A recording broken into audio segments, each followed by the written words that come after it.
I almost didn't stop just a crate in the sand. I thought then I heard her scream. It was 2:14 p.m. The sun was cooking the asphalt outside Palm Springs, California, and I was on my way to scout a new hiking route. I almost missed it, a cheap plastic crate, half buried near a dirt turnout by the edge of the desert. No movement, no sound, but then came the cry. Sharp cracked like it had scraped its way out of a dry throat that had given up hours ago. I slammed the brakes, backed up, kicked the door open. The crate was warped from heat inside, barely visible through the filth. Was a German Shepherd puppy. Her fur was coated in sand and sweat. Her mouth hung open, tongue dry like leather. One paw was twisted awkwardly, scratched raw. And her eyes, those desperate amber eyes, locked onto mine like I was the first thing in days that wasn't trying to hurt her. She didn't bark, didn't whimper, just stared. She couldn't even lift her head. There was a torn paper tag zip tied to her collar. I reached in and pulled it out. It read, "Her name was Bella. She's too much sorry." Was? I swallowed hard. "Bella," I whispered. Her eyelids fluttered. Her ribs moved barely. She was still alive. The plastic crate smelled like urine and melting plastic inside. Beside her soaked blanket was an empty plastic water bottle and what looked like a chewed-up baby sock. I crouched there, the sun burning my neck up, trying to understand what kind of human could leave a living soul like this. No note of hope, no food, just left to die. I'm not a vet, I'm not a rescuer. My name's Mark, I'm a hiking guide. I live alone and sleep in a trailer 2 miles out of town, but I couldn't leave her. I physically couldn't stand up. I reached in slowly, afraid I'd hurt her just by touching her. Her skin was so hot I flinched. Her paw twitched, a sound escaped her throat so faint it was almost a question. I lifted her gently, cradling her against my chest. She didn't resist, her body melted into mine, and into mine like she was already gone. I ran back to the truck, turned the AC to max, laid her on the passenger seat, and poured water into the cap. She didn't drink. She tried, but her tongue barely moved. "Stay with me, Bella," I whispered. "Just hang on." I dialed the vet, no answer. Another clinic voicemail emergency line. Busy Bella let out a sigh like she'd made peace with whatever came next. I looked at the road stretching ahead back to town. No plan, no time. I looked at her again, and her eyes looked back. She didn't even try to get up, just stared at me as if asking, "Is it over now?" I drove like I was running out of time because I was her. Breathing was shallow, rhythmic, in a way that felt rehearsed, like she'd been practicing surviving on almost nothing. The air conditioning blasted in the truck, but her skin stayed hot. I kept talking to her, saying her name, promising things. I didn't know how to keep Bella. "You're okay. You're with me now. Just hold on, girl." She blinked once, slow, that was her answer. I pulled into the only animal hospital I knew near Cathedral City, closed lunch hours. The door was locked, the waiting room dark. I knocked, no response. Bella didn't move. There was a moment there, me on the sidewalk, holding a barely alive German Shepherd puppy in front of a glass door that didn't care. I thought this is where people give up, but she hadn't, so I couldn't.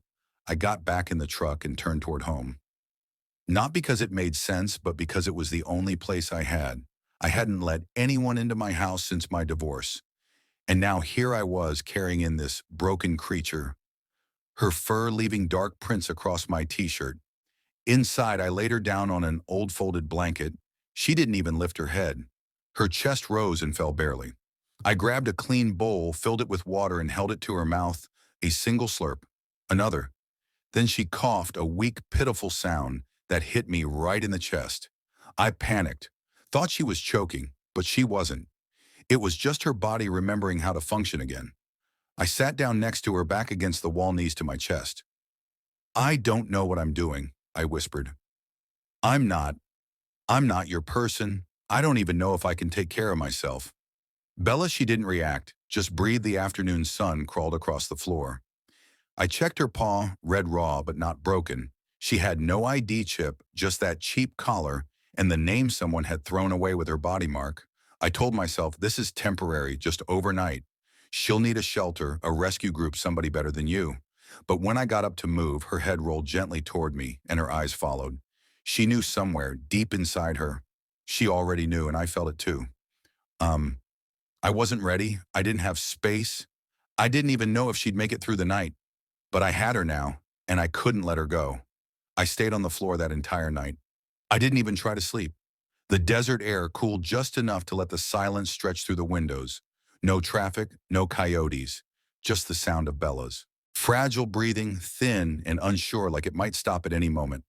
I kept the water dish near her mouth and the lights dim every hour. I checked her paw. Every half hour, I whispered her name at 2:30 a.m. She stirred barely. Her back leg twitched, then her nose twitched. She let out the faintest sigh and shifted her weight an inch. I thought I imagined it by 4 a.m. Her tail moved one slow thump against the blanket. That's when I cried. Not a dramatic movie cry, a quiet, desperate one. The kind you don't even notice until your face is wet. Because in that tiny movement, I saw something I hadn't felt in years. Hope. I whispered, "You're a fighter." Huh? She didn't respond, but she was still breathing. That was enough. I thought back to Luna, my first dog, another German Shepherd. I was 9 when my dad brought her home, wrapped in a flannel shirt, her ears too big for her head. She was my world, my shield when kids were cruel, my silence when things got loud at home. She lived 12 years. Died in my arms the same week I left for college. I hadn't touched another dog since couldn't. The grief had been so sharp it left scar tissue over everything I loved. And now here I was, a grown man, sitting on a hardwood floor, holding vigil over a stranger. Someone tried to throw away. Was I really doing this again? The sun began creeping through the blinds. I rubbed my eyes and stood to stretch Bella's ears. Twitched slightly, her head lifted an inch. She looked at me, really looked, and blinked twice. And that was when I realized something terrifying. I wanted her to stay. Not just through the morning, not just until the vet opened. I wanted her in my life. But wanting doesn't change reality. I still had bills. My work depended on long hikes through rocky terrain. I couldn't leave a recovering puppy alone. I didn't even have a backyard. My trailer was barely big enough for me. I poured a new bowl of water, warmed a can of plain chicken broth, and sat beside her again. She laughed at it, slow but deliberate. I wiped her face with an old dish towel. "You weren't supposed to matter," I said softly.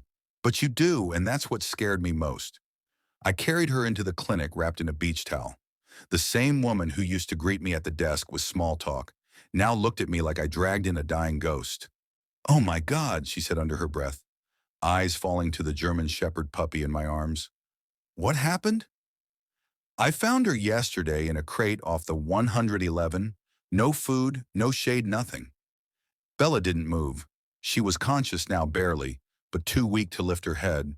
Her breath rasped out in dry bursts against my chest. They took her back immediately. I wasn't allowed in the exam room. I sat in a plastic chair watching families come and go, with tail-wagging labs and Pomeranians in pink sweaters. I was still sitting there when the vet finally came out, clipboard in hand, surgical gloves off a calm, practice face mark. "Right," I nodded. "She's severely dehydrated, undernourished, and there's mild infection in her paw. Not deep yet, but it would have gotten there. Will she make it?" The vet hesitated. "She has a good shot. She's tough, but recovery will take time, medication, frequent feeding, patience." I swallowed. I didn't ask the next question, but he answered it anyway. "I can give you the number for animal services. They'll connect you with the nearest shelter that has space there." It was the responsible choice, will they? Will they keep her? He gave the kind of smile people wear when they don't want to lie if a rescue steps in.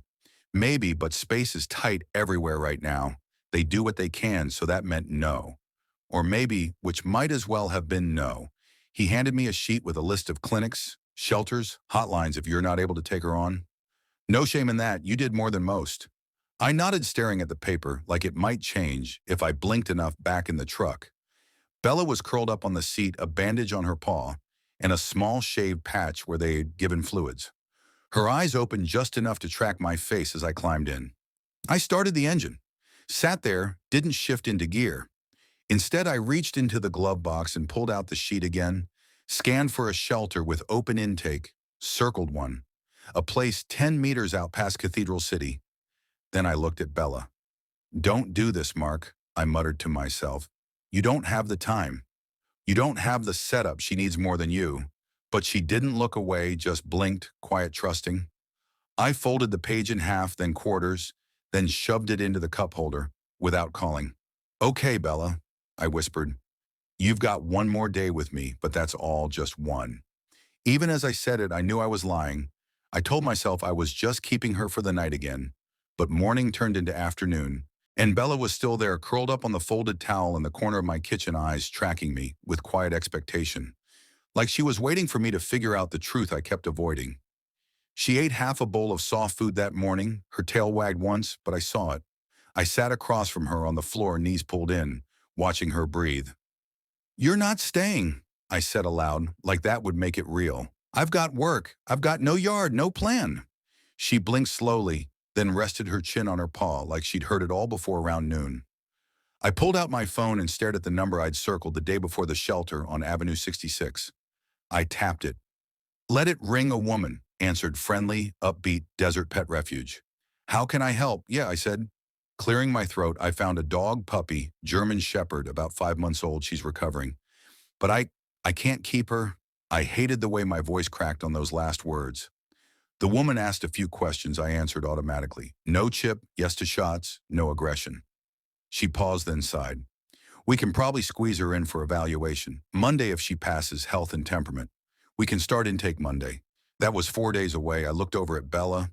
She was sitting up now, barely, but sitting. Her ears were uneven.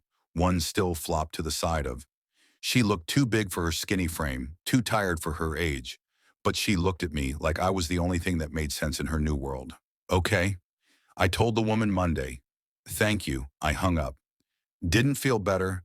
I spent the rest of the day preparing myself to say goodbye. I told myself not to name her again, not to talk to her, not to let her follow me from room to room like she'd started doing. But that evening while I washed dishes, she padded up beside me, bumped her nose against my ankle, and sat down with a sigh. I turned, looked down. Seriously? I muttered. You're going to make this harder. Her tail tapped the floor. Once that night I sat on the couch, turned on the TV to distract myself. 5 minutes in, she tried to climb up beside me. I lifted her gently, she was still too weak to jump, and laid her across my lap. She let out a deep, long breath and fell asleep. I didn't move, I couldn't. I watched her chest rise and fall, feeling the weight of her on my legs, and for the first time in a long time, the house didn't feel empty. That was the moment I knew Monday wasn't going to happen. The next morning, she followed me to the door, wobbly steps, ears twitching with every sound outside. But she followed the German Shepherd puppy, who couldn't lift her head 2 days ago, was now standing on my porch, squinting into the sunlight. Like she had something to prove. I had my hiking boots in one hand and my phone in the other. A client was waiting. Tourist couple from Seattle booked a desert canyon tour. I was supposed to meet them in 20 minutes. Bella leaned against the frame legs, shaky nose lifted to the breeze. I can't take you, I whispered. You're not ready. She didn't move. I closed the door gently, just enough to keep her inside, but not feel like I was shutting her out. She stared at me through the glass, ears down, but not angry. Just confused. That look followed me all the way to the trailhead. I canceled the tour before I even stepped out of the truck back home. I opened the door and found her lying in the exact same spot I'd left her, eyes on the window. I sank to the floor. I'm making a mistake, I muttered. Not sure if I was talking to myself or her. I can't give you what you need. I don't have time or money or space. She slowly crawled forward and laid her head in my lap, and I hated how fast the lump rose in my throat. Later that day, I took her outside just to the edge of the yard. It wasn't fenced, but she stayed close, ears swiveling at every sound. Birds, cars, the rattle of a palm frond in the breeze. When a group of kids passed on the sidewalk, one of them pointed. Cool dog, he yelled. Bella flinched, her body tensed. I kneeled down beside her. You're okay, I said, resting my hand on her back. No one's going to hurt you here. She looked up at me, eyes still tired but open, a flicker of something inside her, like recognition or gratitude, maybe both. She took one step forward, then another. She tripped a little on the third, but caught herself, and then she wagged her tail. The whole thing 3 seconds, but I felt it deeper than I was ready for that night. I sat on the couch again. This time she jumped up on her own, laid her head across my chest, and just like that, it was no longer about space or time or logic. It was about her. This German Shepherd puppy who should have died in the desert, she was choosing to live. And for some reason, she was choosing to do it with me. She came with me the next day. I didn't plan it. I just couldn't leave her behind anymore. I packed light water, sunscreen, first aid kit, and carried her to the truck. She rested in the passenger seat, head on the armrest, eyes blinking slow in the early morning light. The air was still cool, the desert not yet burning. It felt like the right time to see what she could handle. We drove out past the San Into foothills, not a full hike, just a short, flat trail near the canyon rim, the kind of place I used to take beginner groups or families with toddlers. Quiet, wide, safe. I carried her the first 100 yards. She whined once, then tried to reel down, so I set her on her feet and stayed close. She walked 3, 4, 5 steps, then paused, looked up at me. "Keep going, Bella," I said gently. "You've got this." Another few steps, her back legs still trembled now and then, but she kept moving. Half an hour in, we stopped under a rock overhang. She drank from my water bottle cap, then flopped into the shade like she'd just finished a marathon. And for her, maybe she had. As we rested, a family approached from the other side. 2 parents, a boy about 10, maybe autistic. He didn't speak, just looked at Bella with wide, frozen eyes. The parents hesitated. "She friendly?" I looked down at her. She was still lying on her side, panting but calm. "Yeah," I said. "She's just tired." The boy crouched, slowly reached out. His fingers trembled as they hovered near her face. Bella didn't flinch. She lifted her nose, then gently pressed it into his palm. No barking, no fear, just connection. The boy smiled, not big, just enough to change everything. His mom wiped a tear from her cheek. "He usually can't be near dogs." I didn't say anything. I couldn't. My throat was too tight when they walked away. Bella crawled back toward me and curled against my boot. "You did that," I whispered. "You did that, girl." She thumped her tail once later that evening, after her dinner and a short nap. She walked into the kitchen and dropped her rubber chew bone at my feet, her first act of play, and something cracked open in me. She wasn't just recovering, she was healing something in me. I didn't even know was broken. This German Shepherd puppy wasn't just surviving anymore. She was becoming my reason to try again. I posted a video that night, just a minute long. Bella walking beside me through the canyon, her ears flopping as she trotted, still awkward, still recovering. Then the boy kneeling beside her, her nose in his hand. And finally, the moment she dropped the toy at my feet. No music, no captions, just raw silence and desert wind. I didn't expect anything by morning. It had 500,000 views by noon. It had over 1 million comments poured in. People saying she reminded them of their own rescue. Their childhood dog, their second chance. "She's pure courage," I cried. Watching this, who could ever leave her? I didn't answer most of them, I couldn't. I just read and refreshed and read again, stunned at how much the world seemed to need her story. But then came the other kind. A different kind of comment, one that hit differently. "You fake this. This is staged, just another influencer using a sad dog to go viral." And then DMs dozens, some supportive others, full of suspicion, and then a message with no name. "You should have left her. That mutt ruined us." I stared at the screen. Ice in my spine. I reread it 3 times. Who was us? What did they mean? Ruined. I closed my phone. I didn't want Bella to feel it, but somehow she did that evening. She wouldn't eat. She paced near the door. Her ears stayed flat. I knelt beside her, stroking her back, whispering calm. But my own mind was loud spinning. Had I exposed her to something dangerous? Had I opened a door I couldn't close? I sat on the porch watching the last light fade behind the mountains. She came out, slowly lay down beside me and pressed her shoulder into mine. No sound, no movement, just her warmth. Her quiet reminder that she was still here. I looked at her and said it out loud. "You didn't ruin anything.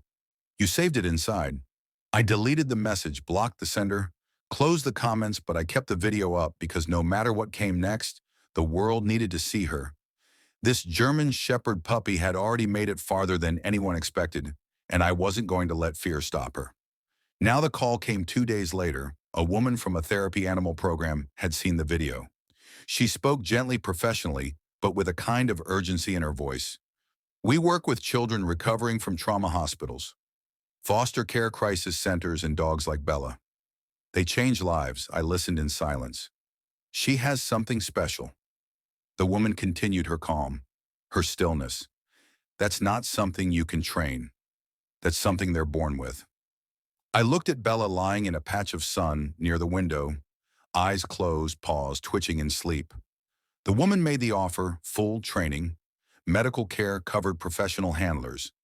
Bella would be placed with a long-term child recovery team in Santa Barbara, a permanent home full of structure and love, a mission she called it all. I had to do was say yes. I thanked her and said I'd think about it after I hung up. I just sat there staring at the wall.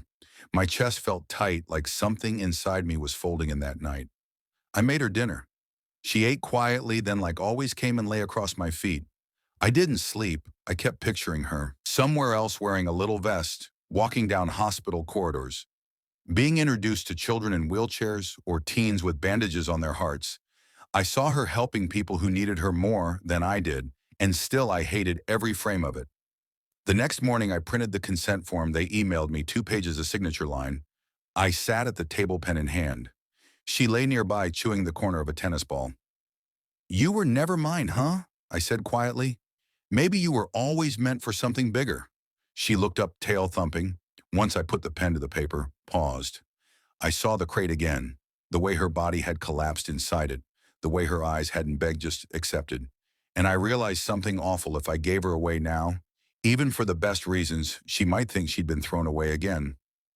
I folded the form in half, then into quarters, then tore it clean down the middle. I walked over and knelt beside her. She nudged my hand with her nose. "No more goodbyes," I whispered. "Not for you, not again." She didn't understand the words, but she curled into my chest, closed her eyes, and let out that deep, trust-filled sigh. And I knew this German Shepherd puppy wasn't going anywhere. I took her back to the place. I found her same dirt turnout, same scorched edge of the road where the crate had been, only this time. There was no box, no silence, thick with desperation, just open-air sunlight and the hum of cicadas rising off the sand. Bella sat beside me on the tailgate of the truck, her leash wrapped gently around my wrist. Her eyes scanned the desert. Slow, calm, alert, she didn't shake. She didn't whine, she was steady. I knelt beside her and placed a hand over her chest. "This is where I met you," I whispered.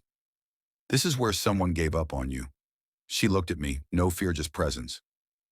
I walked her down the slope, not far. Just far enough to let the moment settle. She sniffed a patch of dirt, then lifted her head toward the wind.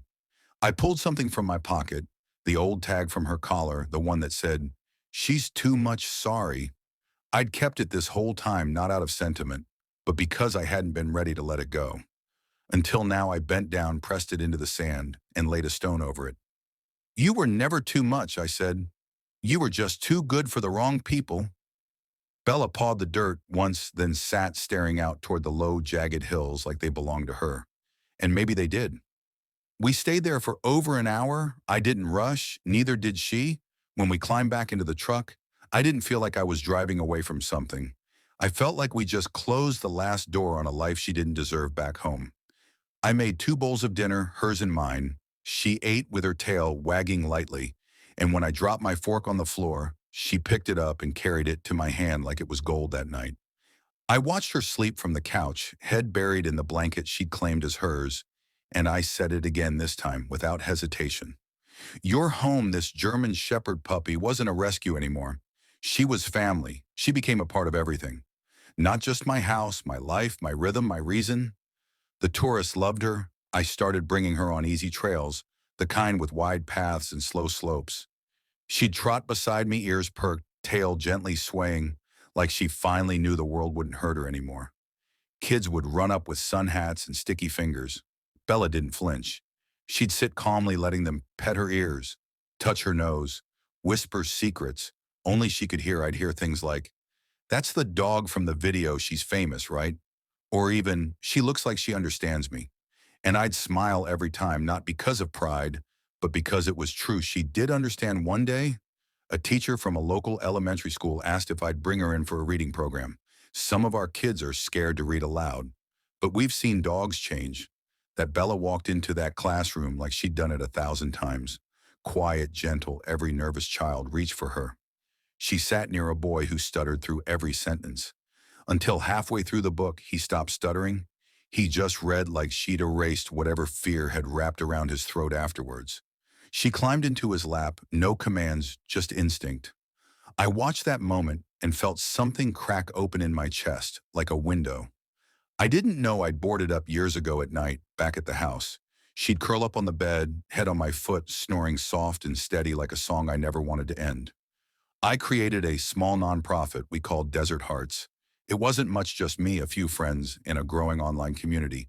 But we started rescuing other abandoned pups from the desert edges of Palm Springs, and Bella was the face of it all.